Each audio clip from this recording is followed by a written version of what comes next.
Hello students, it's Shayna, your teacher from EspressoEnglish.net, and the phrasal verb of the day is die down. In the month of February, I'm teaching you a new phrasal verb every day.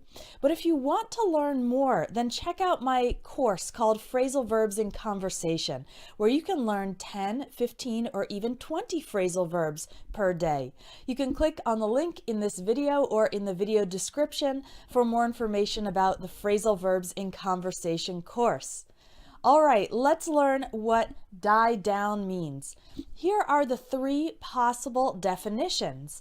And as I describe the situation, I want you to guess whether die down means A, be ignored, B, become less intense, or C, make a sacrifice. You can post your guess in the comments. So last night I was trying to get to sleep, but my neighbor was having a party and they were playing some loud music. And I could hear the music, I could hear them talking and laughing, and I wasn't able to get to sleep until around 3 o'clock in the morning when the noise from the party finally died down. So based on this example, my neighbor was having a party and eventually, the noise from the party died down and I was able to get to sleep. What do you think it means to die down? A, B, or C? Post your answer, and then in just a moment, I'll tell you which is the correct definition. Die down means B, to become less intense. So in the example I described, the party was very noisy for several hours, but eventually the noise died down. It became less intense, it decreased, it lost strength or lost intensity. We often use die down when talking about noise becoming less intense. For example, if you're making a speech and you make a joke and the audience starts laughing, then you might need to wait for the laughter to die down, to become less intense before you can continue your speech. All right. We can also use die down for wind. Okay. If you're out sailing on a sailboat, and a sailboat, remember, is powered by the wind, and if the wind dies down, then your boat is probably going to stay in one place because the wind became less intense and now it can't move your sailboat. Die down can also be used when it comes to excitement, protests, controversy.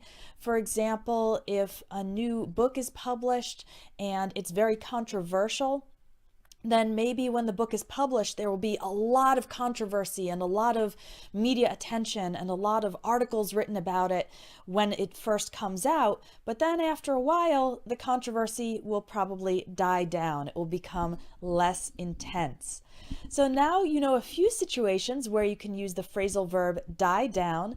I'd love to see you use it in your own sentence. So post a comment under this video and try to use the phrasal verb die down, meaning become less intense.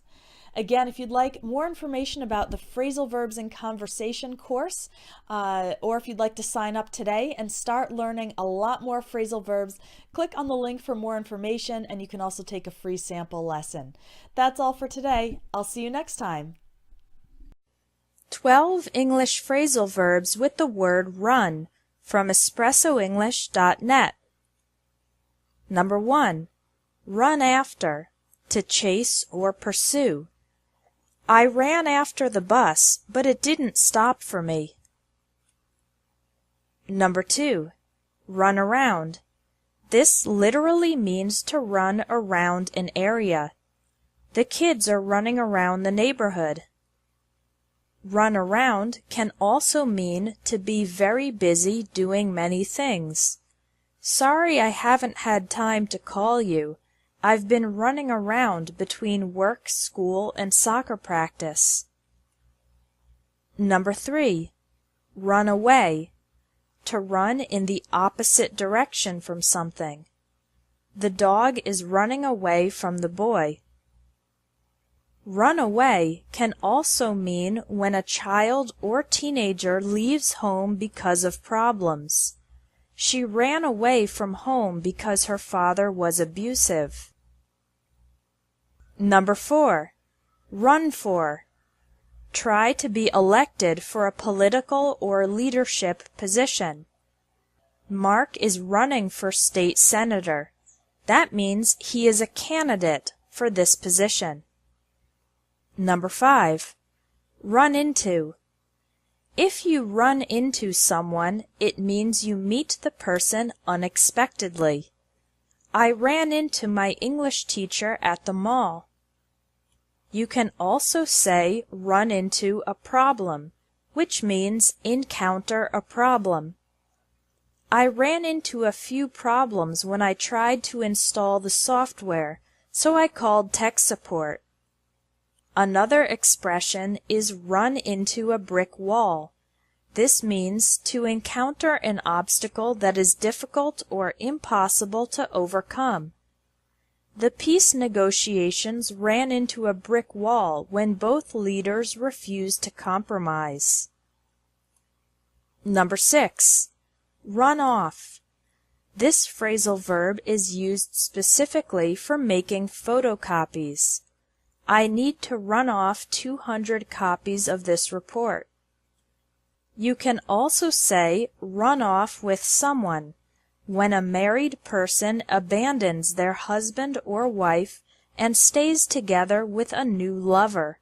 For example, he left his wife and children and ran off with a supermodel. Number 7. Run on. Be powered by. This car runs on electricity, not gasoline. Number 8. Run out of. Have none left. No more available. The car ran out of gas. Number 9. Run over. To hit with a vehicle, like a car or train. My dog died when he was run over by a truck. Run over can also mean to take more time than planned. The meeting ran over 20 minutes, so I was late for my next appointment. Number 10.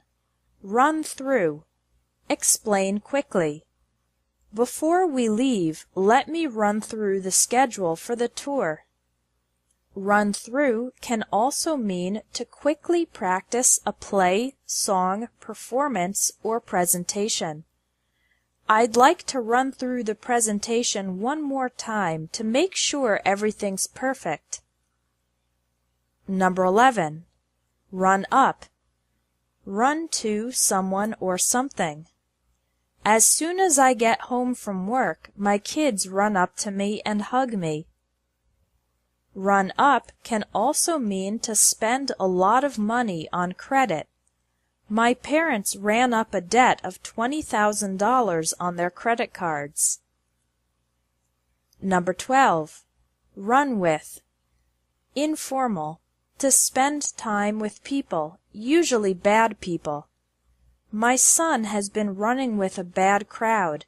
His friends like to cut class. Run with can also mean to continue with an idea or begin implementing it. I like your idea for the party decorations. Let's run with it. Thanks for watching English Tips from Espresso English. If you liked this video, please share it. 10 useful English phrasal verbs with the word with from espressoenglish.net. Number 1. Come up with means to create or invent. We usually come up with new ideas, plans, inventions, etc. For example, after we came up with a brilliant new marketing plan, our sales increased. Do you ever find it hard to come up with ideas for your articles? Number 2. Deal with means handle or take action in a situation. We often use the phrasal verb deal with when handling problems or challenges. For example, I know the microwave is broken. I'll deal with that later. He tries to avoid his problems instead of dealing with them. Another meaning for deal with is to address an issue or be about a topic. This is often used when talking about the themes of movies or books. For example, the film deals with issues of self-esteem and social acceptance. Number 3, get along with, means have a good relationship with someone. For example, I get along with all my coworkers. It's a great place to work. We can also use the negative form, not get along with, to describe having a bad or difficult relationship with another person. For example, I don't get along with my youngest sister. She loves drama and is always starting fights. Number 4, get away with, means to escape negative consequences or punishment from a bad action. If you get away with something, it means you do something bad, but nobody punishes you for the bad action. For example, there wasn't enough evidence to convict the criminal, so he got away with it. You won't get away with cheating on your exam. The teacher will definitely find out. Number 5, hit it off with, means immediately have a great social connection with a person. If you hit it off with someone, it means both you and the other person really like each other from the first moment you meet. You find it easy and enjoyable to talk to each other. For example, I really hit it off with Peter. We spent all afternoon chatting about sports. Number 6, mess with, means bother or interfere with someone or something. This phrasal verb can be used in a few different ways, and it usually has a negative connotation. It can be used for physically touching an object and interfering with the item. For example, hey, stop messing with my camera. That's expensive equipment and you don't know how to use it. Mess with can also refer to something that is not physical, such as an emotion, a trend, etc., that has a negative effect on something else. For example, all these new regulations are messing with the economy and preventing growth. My anxieties really mess with me and make me lose confidence. If you mess with a person, it means you bother or annoy them, or do something to them that might start an argument or fight. For example, don't mess with me, man, or you'll be sorry. This is like a threat. It's saying, don't bother or annoy me, or else you will regret it. Number 7, put up with, means tolerate something annoying or difficult to accept. For example, New York City is such a great place that I can put up with the high cost of living here. When you get married, you have to put up with your spouse's imperfections. Number 8, side with, means support and agree with someone on one side of an argument or conflict. When there's an argument or conflict, there are often 2 or more sides, meaning points of view. And if you side with someone, it means you support him or her on one particular side of the conflict. For example, every time my family gets into an argument, my parents always side with my brother. Number 9, sleep with, means have sex with someone. It is possible for sleep with to mean simply sharing a bed with someone. This is usually obvious from the context, such as a dog sleeping with its owner in the same bed, or 2 children sleeping together in the same bed. However, when used among adults, sleep with is often an indirect way to describe having sex. For example, Barbara divorced her husband after discovering he was sleeping with his secretary. How many people have you slept with? This is asking about number of previous sexual partners. Number 10, stick with means continue to be dedicated to or involved with an activity. If you stick with something, it means you continue doing it persistently. You don't stop. For example, learning English can be hard, but if you stick with it, you'll make progress. I'm so glad I stuck with my piano lessons because now I can play really well.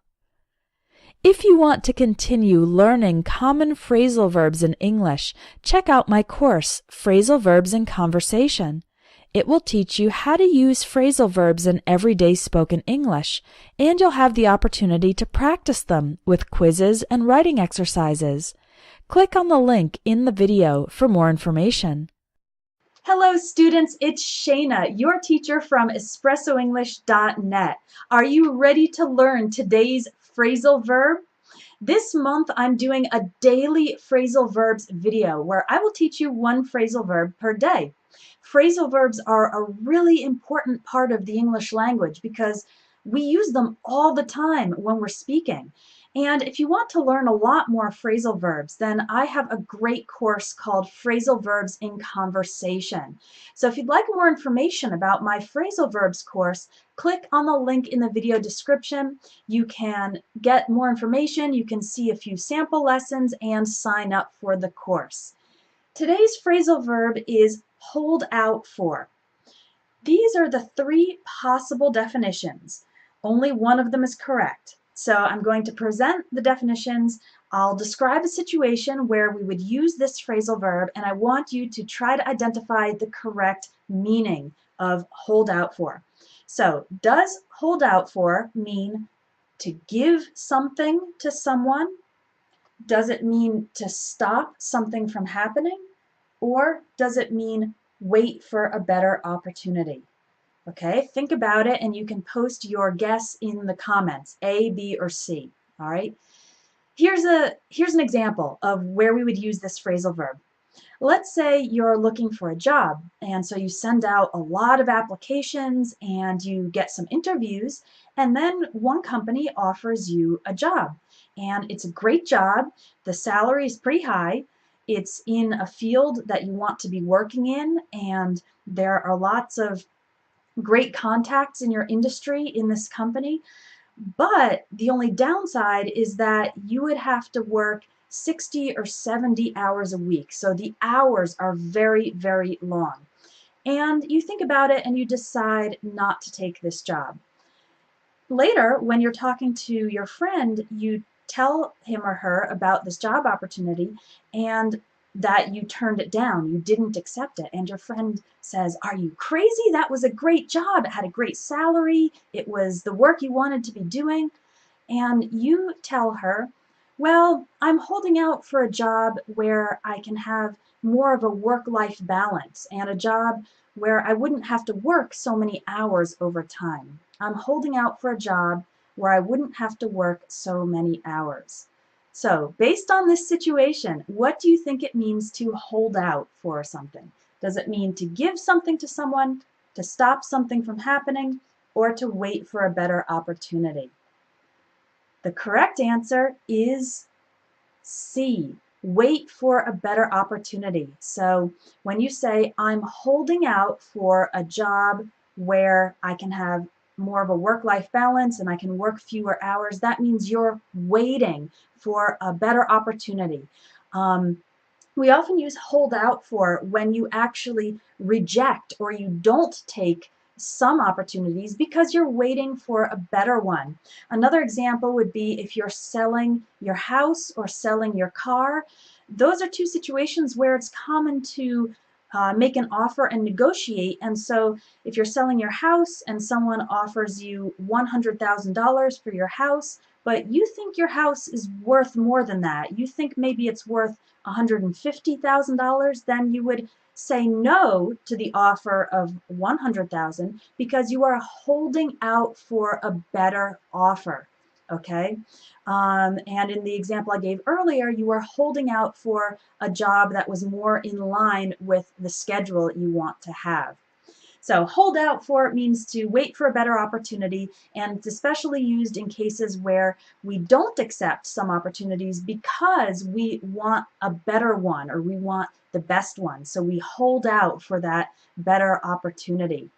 Let's see if you can use this phrasal verb in your own sentence. So why don't you write a comment telling me about a time when you held out for a better opportunity, or maybe you're holding out for a better opportunity right now. Try to use this phrasal verb in your own English, because using phrasal verbs is the best way to remember them better. Remember, if you want to learn a lot more phrasal verbs, check out my course, Phrasal Verbs in Conversation. That course is really designed to teach you phrasal verbs in context, because I think it really helps to learn the phrasal verbs by studying these situations, right? Because we don't learn English vocabulary and English expressions just from lists or from dictionaries. We want to learn them in real life situations. So phrasal verbs in conversation will help you do that. I encourage you to check it out, sign up, and I think you'll really enjoy it. That's all for today's daily phrasal verb lesson. I hope to see you in the next one. Bye for now. Hi students, it's Shayna, your teacher from EspressoEnglish.net, and today I'm going to teach you about the phrasal verb head up. In these videos, we've been learning one phrasal verb per day. And that's great, but there are thousands of phrasal verbs in the English language, and we use them all the time when speaking. So in order to help you learn phrasal verbs, I've created a course called Phrasal Verbs in Conversation, where you can learn them in context. You can take a free sample lesson from Phrasal Verbs in Conversation by clicking on the link in this video or in the video description. All right? Let's learn about head up. Does it mean A, be the leader responsible, B, improve gradually, or C, take action quickly? Only one of these is the correct definition. So as I describe a situation using this phrasal verb, I want you to post a comment and tell me whether you think the right answer is A, B, or C. Let's say you're at work, and in your company there have been a few complaints that new employees don't receive enough training to be able to do their jobs properly. And one day your manager calls a meeting, and he says, I understand that a number of people are unsatisfied with the employee training. We want to make our training program better, so we're going to have a project of creating a new employee training program. It will take a few months and there will be a team of people working on it, but Barbara over here is heading up the project, so if you have any suggestions about employee training, please talk to Barbara. Based on this example, what does it mean to head something up? A, B, or C? Post your answer in the comments and I'll reveal the right answer in just a moment. Head up means A, to be the leader responsible. So in this example, there's a project and it will involve a team of people, but your manager said that Barbara is heading up the project. That means she is the leader. She is the main person responsible for implementing the project and making sure that it succeeds. So head up we often use with projects, initiatives, efforts, teams. It simply means if someone is heading up a project, it means that person is the leader. They are the main person in charge of the effort. Got it? Try to use this phrasal verb in your own English. So post a comment and write a sentence using head up. Tell me about a project you headed up in the past, or maybe one you're heading up now or you're going to head up in the future. Try to use it in your own English. I look forward to reading your comments. And again, if you'd like to learn more phrasal verbs, the Phrasal Verbs in Conversation course will actually teach you 500 useful phrasal verbs. So make sure to check out the sample lesson, and then you can also sign up for the course and start your lessons today. Thank you for joining me, and I'll see you next time. Hi students, it's Shayna, your teacher from EspressoEnglish.net, and today I'd like to teach you the phrasal verb stick around. Before I start today's lesson, I wanted to tell you that if you're interested in learning more phrasal verbs, I have a course called Phrasal Verbs in Conversation, and you can actually take a free sample lesson so you can see exactly what's in this course. You can click on the link in this video or in the description of the video for the free sample. I hope you'll enjoy it.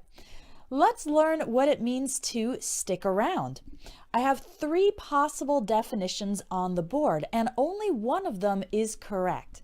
So I'll tell you a little story or give you a situation where we would use the phrasal verb stick around, and you need to try to guess the correct answer, A, B, or C.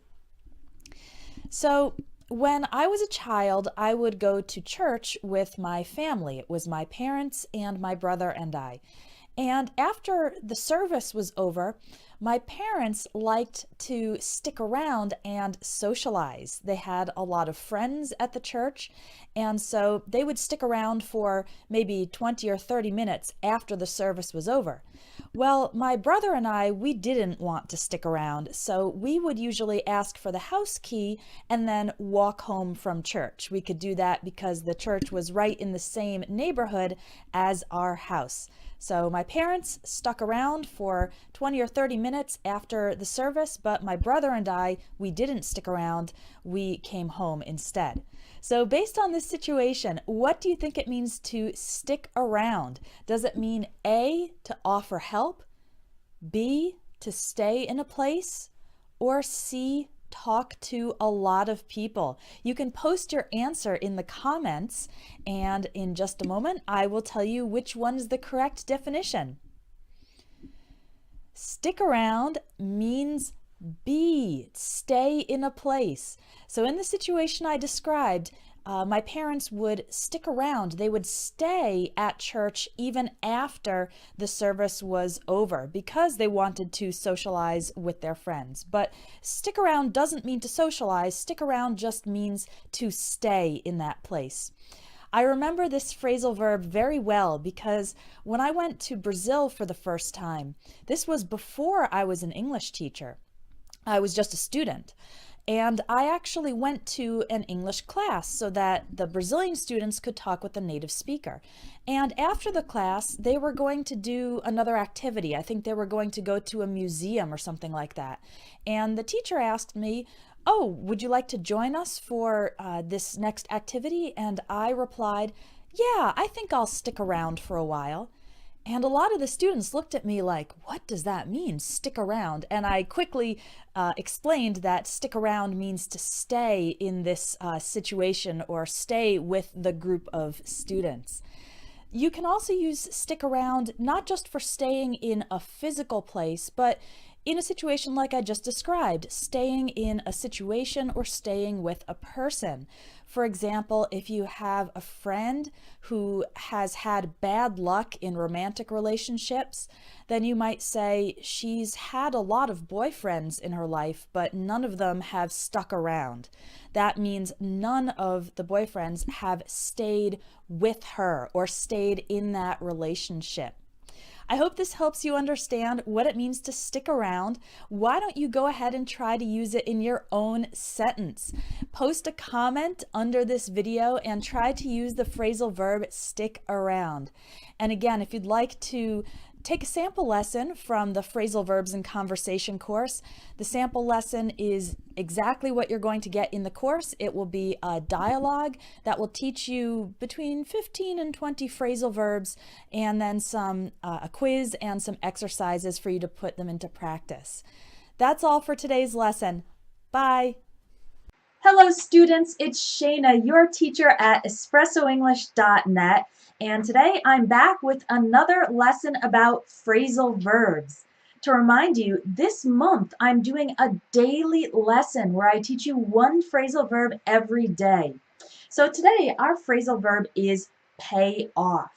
Before I start, I wanted to remind you that you can join my Phrasal Verbs in Conversation course to learn a lot more phrasal verbs. So if you like these videos and you want to learn the phrasal verbs that native English speakers often use in daily life, check out my Phrasal Verbs in Conversation course. You can click the link on the top right corner of this video or down in the description to get more information. So let's get started. Pay off. Here are the three options for the definition and meaning of payoff. Only one is correct. So as I go through these, and I'll give you an example, try to think about and try to guess which is the correct definition. So one possibility is to have good results after effort. Another is to give money back to someone. And the third option is to be responsible for yourself. Okay, so start thinking about which one of these is the correct definition. Here's an example of the phrasal verb pay off. Let's imagine that you go to college, so you spend 4 years in college getting your bachelor's degree, and then after that you spend 2 more years in graduate school getting your master's degree. And then after that you spend 4 or 5 additional years in a doctorate program getting your doctorate degree or PhD. And finally, after all those years of study, after more than 10 years studying and preparing, you finish your studies and you get a great job. It's your dream job. It's with a company that you wanted to work for and it's doing something you enjoy doing. And so when telling people about it, you could say, all those years of study really paid off. Okay? Now that I have my dream job, I can say that all those years of study really paid off. So based on that example, what do you think the phrasal verb pay off means? A, B, or C? I'll give you a moment to think about it and write your answer maybe in the comments, okay? All right, are you ready to learn the correct answer? Pay off means to have good results after effort.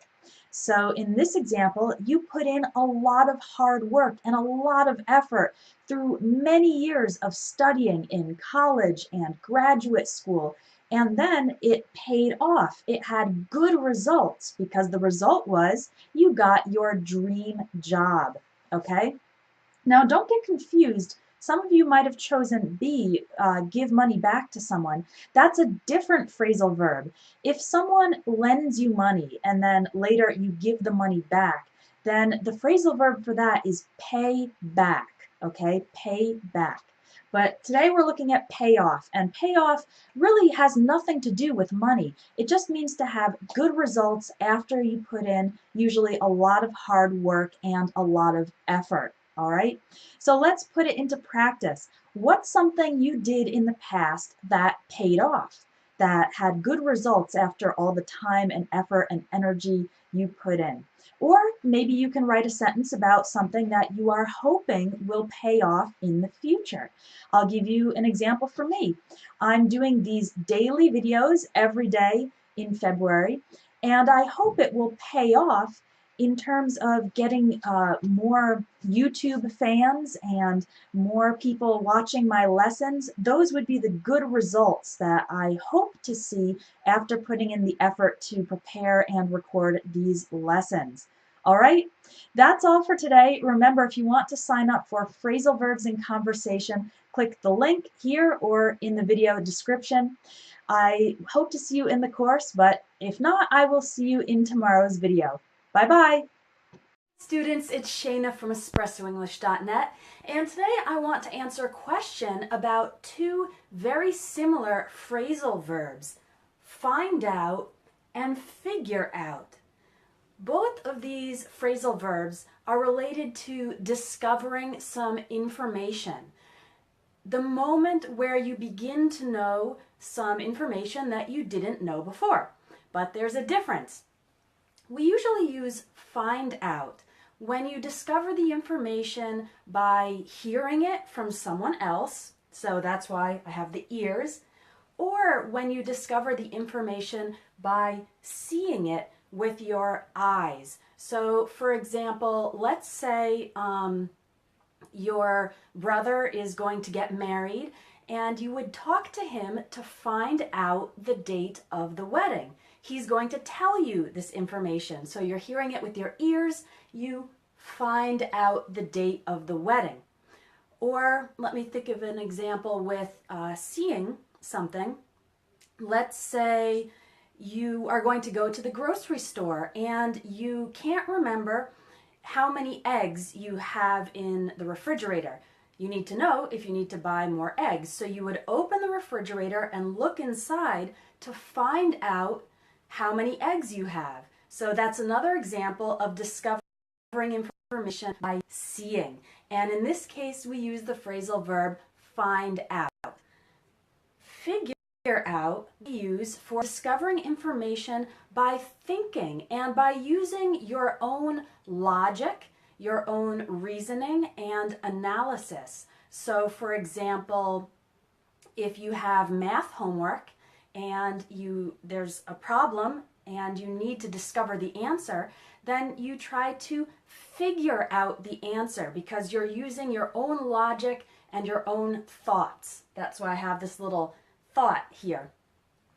We often use figure out for problems that need to be solved by analysis and planning and thinking.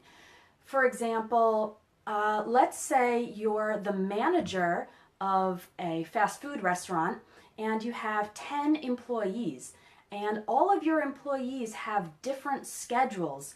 Some of them have other jobs, some of them go to school at night, and then you need to take everybody's schedule and figure out what would be the best time for each person to work. So again, that's an example of discovering some information by using your own brain and using your own thinking and your own logical reasoning. Okay? So here's a good way to remember these two phrasal verbs. I'm going to give you a tip, which is a great tip by itself, but it will also help you remember when to use find out and when to use figure out. So here's my tip.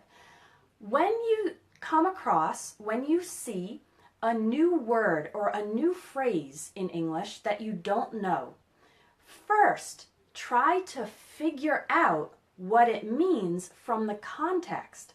So let's say you're reading a book and you see a sentence and there's a word you don't know. First, try to think about it and look at the sentence and the situation in general and try to figure out what that word means. Then you can check a dictionary to find out if you were correct. So you look the word up in the dictionary to check, to find out and discover if the definition that you figured out by using your brain is correct. Okay?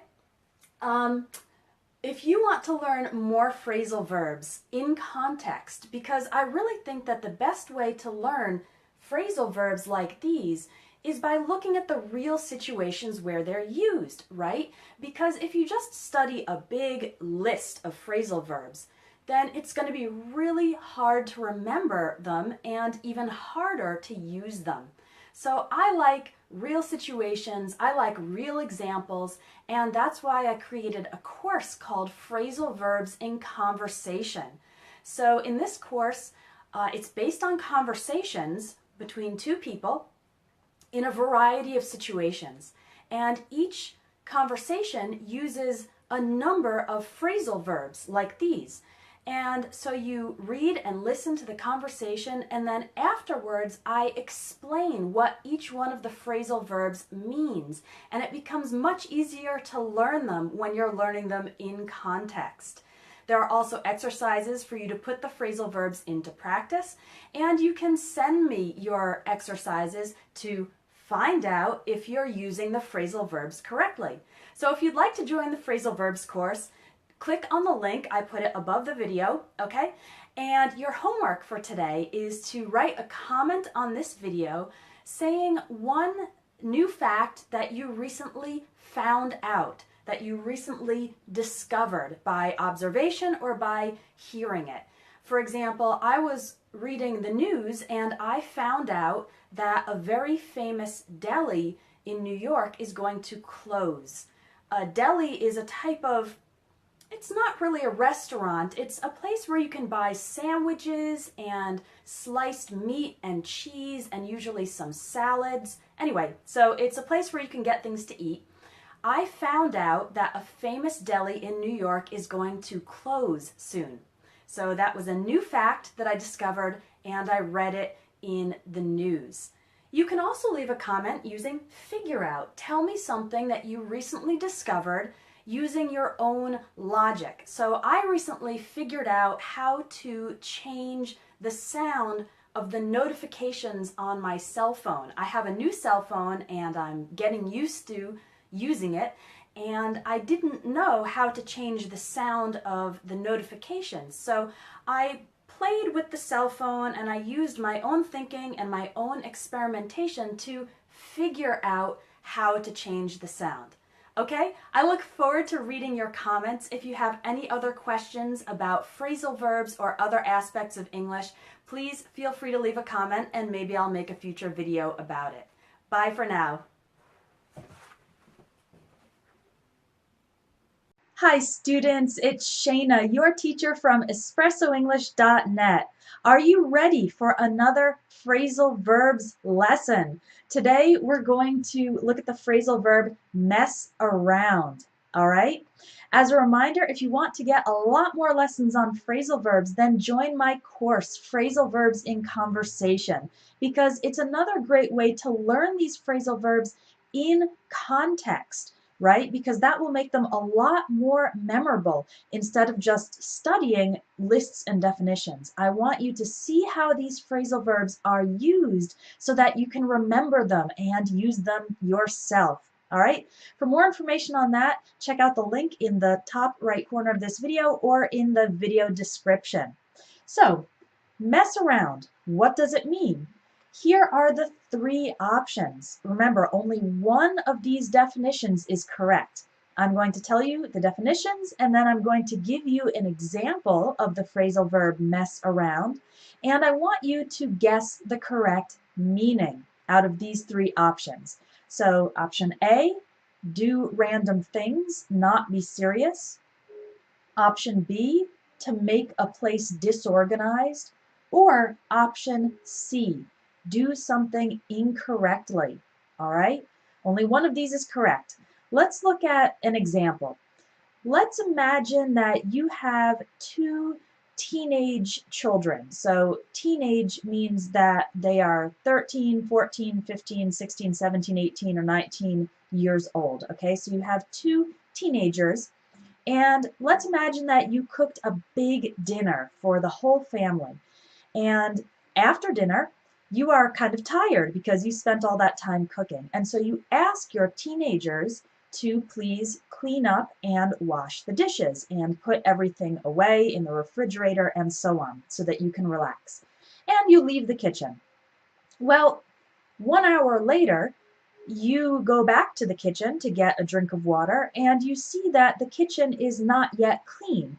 The dishes haven't been washed and your teenage kids are joking with each other and they're on their cell phones playing games and chatting with friends, and the work hasn't gotten done. So you tell them, hey, stop messing around and clean up the kitchen, please. You expected that it would have been clean after an hour, but because they were talking and chatting and playing on their cell phones, it didn't get done. Stop messing around and clean up the kitchen, please. So, based on that example, which one of these definitions is correct for the phrasal verb mess around? Leave a comment with your answer, and I'll tell you in just a moment. The correct definition for mess around is to do random things and not be serious, okay? So in this example, instead of doing the serious task of cleaning up the kitchen, the teenagers were doing other things, random things that had nothing to do with their task.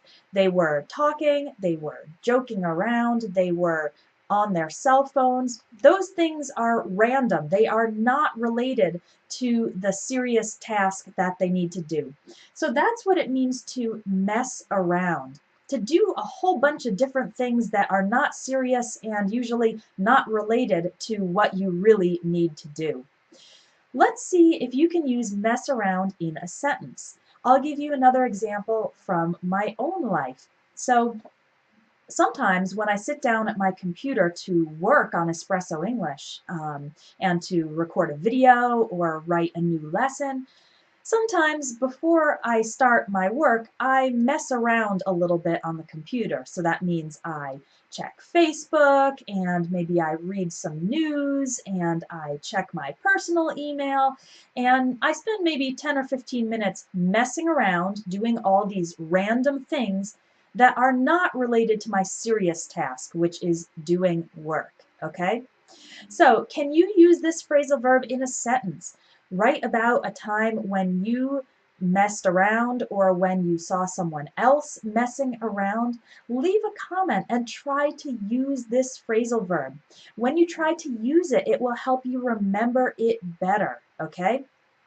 If you want more phrasal verb lessons with practice exercises that will help you use the phrasal verbs in your own English, again, check out my Phrasal Verbs in Conversation course. At the end of each lesson, there are some questions with short answers where you can write an answer using the phrasal verbs you learned in that lesson. So it's a great way to put this new vocabulary into practice immediately. I hope to see you in the course, and I hope you're enjoying these daily phrasal verbs lessons. That's all for today. I'll see you next time. Hello students, it's Shayna, your teacher from EspressoEnglish.net, and the phrasal verb of the day is make up for. A student asked about this phrasal verb in the comments from yesterday's lesson, so I'm going to teach it to you today. If you're curious about phrasal verbs and you want to learn more, and especially if you want to learn how to use them in your own English, then make sure to check out my course called Phrasal Verbs in Conversation. You can click on the link in this video or in the video description for more information and to sign up. So let's learn make up for. I'm going to give you an example of this phrasal verb in action, and I want you to decide which one of these options is the correct meaning, the correct definition for make up for. Yesterday, we had a really big snowstorm where I live. A lot of snow fell, about 11 or 12 inches of snow. And school was canceled. The local schools were closed because it was impossible to drive on the roads with so much snow. When the schools are canceled because of snow, we call this a snow day. And I remember that when I was a kid, I loved snow days because, of course, it was fun to stay home from school and play in the snow, and drink hot chocolate. The only problem was that sometimes if we had a lot of snow days during the winter, at the end of the school year in the spring, they would add some extra days of school to make up for the snow days. Okay? So based on this example, adding extra days of school onto the end of the year to make up for the canceled snow days earlier in the year, what does it mean to make up for something? Does it mean to take action? Does it mean to increase? Or does it mean to compensate? You can post your guess about the right answer in the comments, and I'll tell you if you're correct in just a minute. What do you think? The correct definition of make up for is C, to compensate. So in this example, we lost some school days because of the snow days, and then they added some extra days to make up for, to compensate for the loss of those days during the winter. So we often use make up for when compensating for a loss, as in this example. Another good example is when a flight is delayed taking off from the airport. Let's say it's delayed 30 minutes. Sometimes after takeoff, the pilots can actually fly the plane even faster than usual to make up for the lost time. So they lost some time back at the airport, and now they can fly a little bit faster to make up for the lost time, to compensate for it, and try to arrive at the destination on time. Another example or another situation where you might use make up for is if you have a husband and wife, and let's say the husband forgets the wife's birthday and doesn't do anything to celebrate. And as a result, the wife is angry, she's disappointed, she's sad. Well, then maybe the husband should take her out to a really nice restaurant or take her on a very romantic trip to make up for forgetting her birthday. Okay, so forgetting her birthday caused a loss in the relationship, a loss of happiness, a loss of trust, and then hopefully the husband can make up for his mistake, can compensate for his mistake by doing something special for his wife. A related phrase to this is you might have heard the question, how can I make it up to you? Or the promise, I'll make it up to you. And this is also asking about compensation. And we usually ask this or promise this when we have made a mistake and caused some loss or caused some damage to someone, and we want to know how to compensate that person. So let's say you're at someone's house and you accidentally knock over a piece of artwork and it falls to the ground and it breaks. You might then say, "Oh, I'm so sorry. How can I make it up to you?" So maybe you offer to pay a price for replacing the artwork, or maybe you buy the person another piece of artwork or a replacement of that same piece. When you ask, how can I make it up to you, you're inquiring, how can I do something to compensate for this loss? Or you might phrase it as a promise, I'll make it up to you. For example, let's say you had promised to help your friend move out of his apartment, and then on the day of the move, something else came up. Remember from the last lesson, if something comes up, it means it appears unexpectedly. Something came up and you weren't able to go help your friend, so your friend had to do the whole move by himself. You might then talk to your friend and say, I'm so sorry I couldn't come and help with the move. I'll make it up to you by helping you paint your new apartment. So you're promising, when you say, I'll make it up to you, you're promising to compensate for that previous mistake by doing something to hopefully equal it out, or doing something extra to compensate for that loss or for that problem. So let's see if you can use make up for in a sentence. Post a comment with your sentence using the phrasal verb make up for to mean compensate for something, compensate for a loss, compensate for damage, compensate for a mistake. I'd love to read your sentences. It's very important to put these phrasal verbs into practice. Again, if you'd like to join me in my phrasal verbs and conversation course, there are 30 great lessons in there, which in total will teach you more than 500 phrasal verbs. Click on the link in the video or in the description for more information. I hope to see you inside the course, and I hope you'll join me for tomorrow's daily phrasal verb lesson. Bye-bye. 18 meanings for 10 phrasal verbs with put from espressoenglish.net. Number 1. Put away means place an object in its proper location. For example, here are your clean clothes, please put them away, meaning put them in the closet, in the dresser, etc. Number 2. Put back means return an object to the location where it came from. This is the opposite of take something out. For example, after you're done using the dictionary, put it back. Number 3. Put down means write on a piece of paper. Sometimes we just say put without down. For example, I'm making a shopping list. I already put down bread, cheese, and butter. What else do we need? Or, I already put bread, cheese, and butter. Put down can also mean to criticize and humiliate someone. For example, every time I try to add something to the conversation, my brother puts me down by saying my opinions are stupid. Finally, put down can mean to kill an animal that is old, sick, or suffering. For example, when our cat got cancer, we decided to put her down. Number 4, put forth or put forward. To offer an idea, plan, or proposal for consideration. For example, I'd like to put forward a couple of suggestions. Number 5, put off, means to delay doing something, procrastinate. For example, I've been putting off this assignment for the past week. I just can't seem to get started. Put off can also mean to make a bad impression. For example, she seemed unfriendly. Her attitude really put me off. Number 6, put on.